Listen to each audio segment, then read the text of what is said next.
Hi guys, in today's video I'm going to tell you about the best way to perform the forearm compression test or the Spurling test.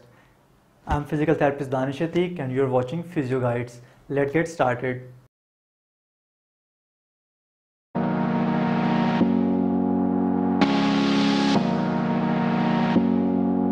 Forearm compression test is performed if the patient have complaint or history of nerve root symptoms, but at the time of examination the symptoms are diminished or not present. This test is used to provocate the symptoms of the patient. To perform the forearm compression test during the examination process, approach the patient from its behind. Now bend the head toward the non-affected side of the patient and then to the affected side of patient. While during the bending toward the affected side, place a bit of pressure. Due to this pressure, the symptoms will increase and the pain radiating toward the affected side and the shoulder will increase.